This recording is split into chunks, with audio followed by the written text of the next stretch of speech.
বাউল TV Tangail, হৃদয় ধনবাড়ি, চেতনায় Bangladesh. Like দিন, share করুন, সাবস্ক্রাইব করুন এবং কমেন্ট করে জানিয়ে দিন আপনাদের মতামত দেশ ও প্রবাসী বন্ধুরা। দাদা দাদা দুলাল দুলাল আমি অনেক দিন পরে এসেছি মার কাছে, তুমি আমার মার কাছ থেকে জোর করে ধরে আনলে কেন? ছোট ভাই দুলাল, তুই বুঝতে শিখিস ভাই, ও আমাদের মা হয়ে প্রাসাদে প্রবেশ করেনি, একটা কাল নাগিনী প্রবেশ করেছে ভাই। দাদা তুই ছোট, তুই বুঝতে পারছিস না ভাই, মা হয়ে প্রাসাদে প্রবেশ করলে দেখতে পারবি একদিন এই কাল নাগিনীর ছোবলে আমাদের দুটি বাড়িকে জীবন দিতে হয়। দাদা দুলাল, একটি কথা আমি ভুলেই গেছি। বলো, কি বলতে চাও?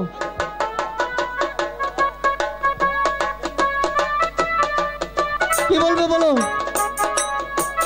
আমরা সহ্য হচ্ছে না। তুই ছোট, তুই হবি রাজা, আর আমি বড়, আমি হবো তোর প্রধান সেনাপতি। আরে কি বলো, তুমি হয়েছো বড়, তুমি হবে রাজা, আমি হয়েছি ছোট, আমি হবো তোমার সেনাপতি।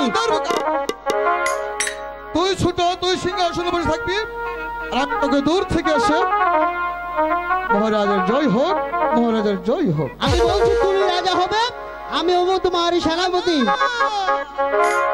ভাইরে রাজা হবে তুমি, আমি বলছি তুমি রাজা হবে। তোকে আমি রাজা হতে পারবো না, তোকেই রাজা হতে হবে। ভাইরে রাজা হবে।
আমি বলছি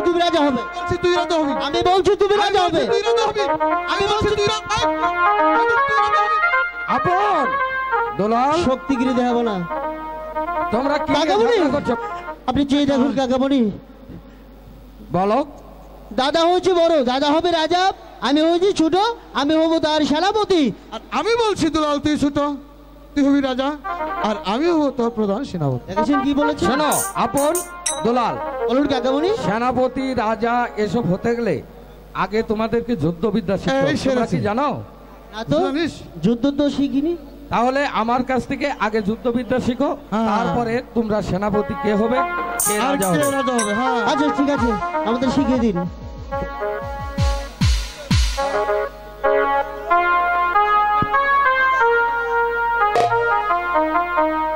এই নাও, যুদ্ধ করো। দাদার সঙ্গে আমি যুদ্ধ করবো? হ্যাঁ, দাদা আমাকে মেরে ফেলবে, আমি দাদার সঙ্গে যুদ্ধ করবো না। আরে তোমরা তো যুদ্ধ শিখছো, কেউ কাউকে আঘাত করবে না, ঠিক আছে? যদি আমাকে তুই আঘাত করিস তাহলে আমি তোকে মেরেই ফেলবো। প্রিয় দর্শক বিন্দু, আপনারা অল্প সময় ধৈর্য ধরে শুনেন, আপনাদের মধ্যে দুটি গান নিয়ে আসতেছে, অল্প সময় ধৈর্য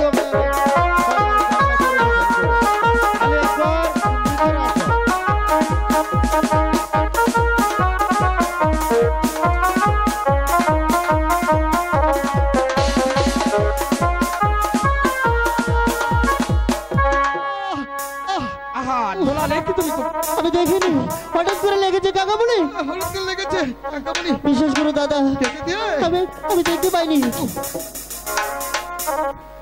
আচ্ছা শোনো কাকা যুদ্ধে ক্ষমা করে দাও। আপন হেরে গেছে, তাই তো আপন হবে সেনাপতি আর তুমি হবে রাজা, ঠিক আছে? এখন রাজা মন্ত্রী কিভাবে আসে কিভাবে বসে এটা তোমাদের শিখতে হবে। তোমরা কি জানো? আমার দাদা রাজা, তাই না? হ্যাঁ। আচ্ছা কাকা, এই যে আমার দাদা। রাজা যখন হয়েছি কেমন করে রাজারা আসে সিংহাসনে বসে একটু দেখিয়ে দিন। আচ্ছা হ্যাঁ, ঠিক আপনি আছে। শিখিয়ে দিন। এই লক্ষ্য করিস, তুই আমার হ্যাঁ। চাকর, তুই আমার চাকর। কি বললে?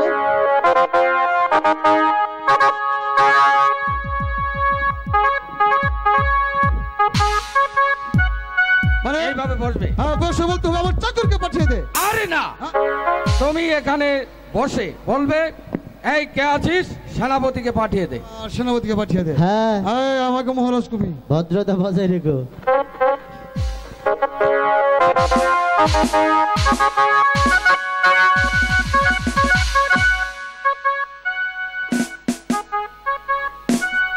এই কে আছিস, আমার চাকরকে পাঠিয়ে দে। আহা, দাঁড়িয়ে আছিস তুই এখনো? দেখেছেন কাকামণি, শোনো আগে শিখিয়ে দিবে তারপরে আমাকে বলবে। শোনো, রাজা সেনাপতিকে ডাকবে, তাকে আদেশ করবে। সেনাপতি কখনো রাজার জুতো পালিশ করে না, ঠিক আছে?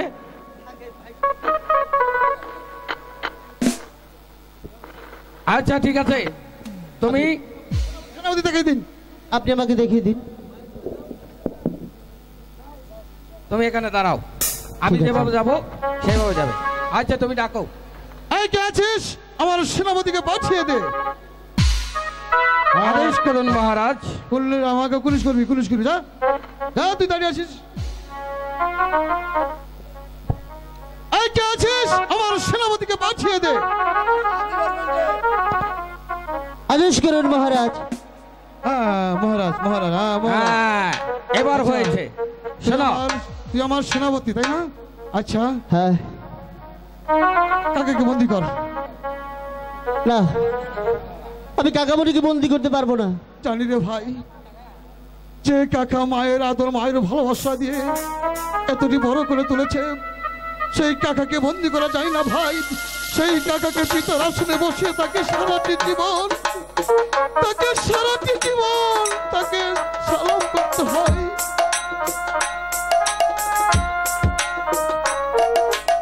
চল ওরে বাবা আপন দুলাল, তোরা যে মাতৃহারা দুটি সন্তান, তোদের মা যখন মারা যায় তখন তোদেরকে আমার হাতে তুলে দিয়েছি। ওরে বাবা, আমার দেহে এক বিন্দু রক্ত থাকা পর্যন্ত তোদের ক্ষতি আমি হতে দেব না। ওরে বাবা আপন দুলাল, কাকামণি, তোদের অনেক ক্ষুধা পেয়েছে, চল তাই চল, আমি তোদেরকে খেতে দেবো, চল। তাই চলুন, চলো দাদা। চলুন। রানী চন্দ্রা, আমার যে হরিণের মাংস খেতে ইচ্ছে হয়েছে। কি বললে রানী? হ্যাঁ মহারাজ। তোমার হরিণের মাংস খেতে ইচ্ছে হয়েছে? হ্যাঁ মহারাজ। ঠিক আছে, আমি এই মুহূর্তে হরিণের শিকার করার ব্যবস্থা করব। পিতা, আমরা দু ভাই বেঁচে থাকতে আপনি কেন যাবেন হরিণ শিকার করতে? আমাদেরকে সাজিয়ে দিন, আমরা যাব মার জন্য হরিণ শিকার করতে। হ্যাঁ পিতা, দুলালটা বলেছে, সত্য কথা বলেছে। আমরা কাকার কাছ থেকে যুদ্ধবিদ্যা শিখে নিয়েছি। হ্যাঁ, দুলাল ছোট, দুলাল হয়েছে আমার সেনাপতি। আমি সেনাপতি হয়েছি, আমি আর হয়েছি তবে রাজা হয়েছি, জানেন পিতা? রাজা। ঠিক আছে দুলাল, হ্যাঁ, আমরা মার জন্য হরিণ শিকার করতে যাব, তোরা তাই কি না মা? পারবি হ্যাঁ, হরিণ বাবা। শিকার করতে?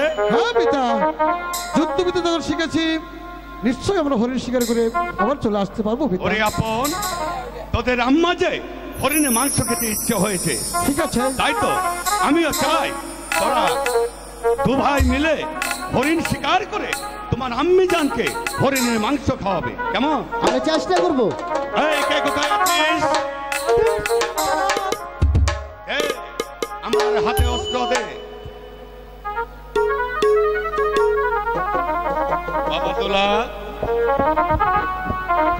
দাও, রানী তুমি দুলালকে তীর ধনুক দাও, আর আমি আপন আমার হাতিয়ার দিচ্ছি। নেই বাবা, এই নাও দুলাল, মা, আমি তোমাকে একটি ধনুক দল দিলাম। আর আমি তোমাকে দিলাম একটি হাতিয়ার।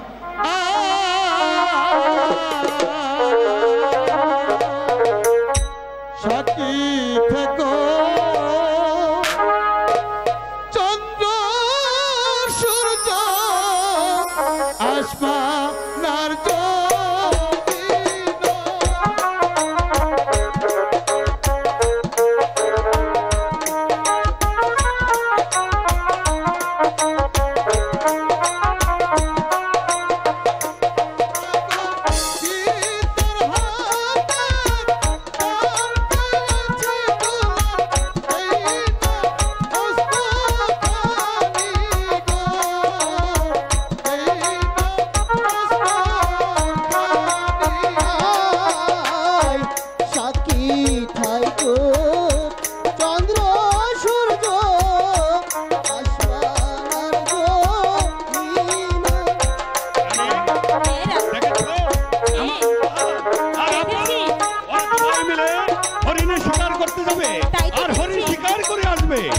তুমি খাবে মাংস।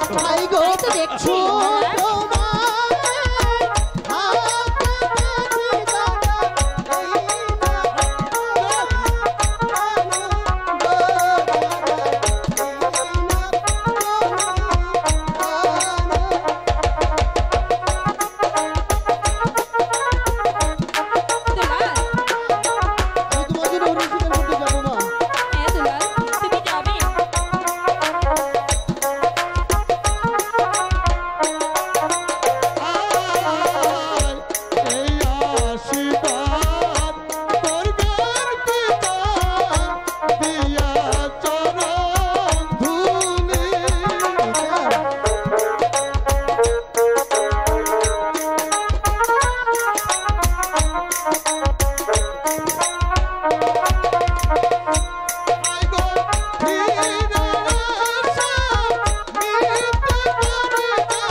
আমরা শিকারে যাচ্ছি তাই না?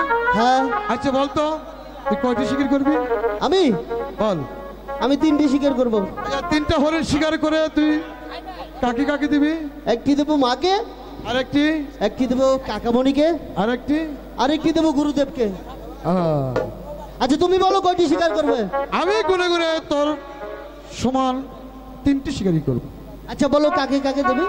একটি দিব আমার পিতাকে, আরেকটি দিব আমার গুরু মশাইকে, আরেকটি দিব আমার কাকা। কেন মাকে দেবে না? মাকে দিতে আছিস, মাকে আমার দেওয়ার কোনো প্রয়োজন থাকতে পারে না। চল ভাই, পিতার হুকুম পালন করতে হবে। চলো চলি পিতা। ঠিক আছে বাবা আপন, যা আমি তোদেরকে আশীর্বাদ করি, তোরা যেন ভালো ভালো শিকার করে হরিণের মাংস নিয়ে তোমার আম্মি যান। চলি পিতা, বিদায় বিদায় বিদায়। রানী, আপন দুলালকে পাঠিয়েছি হরিণ শিকার করতে। ওরা 2 দিন পর হয়তো হরিণ শিকার করে নিয়ে আসবে। তারপর তুমি আর আমি সেই হরিণের মাংস খুব মজা করে খাবো। এবার চলো আমরা অন্তরপুরে। তাই চলেন। চলো।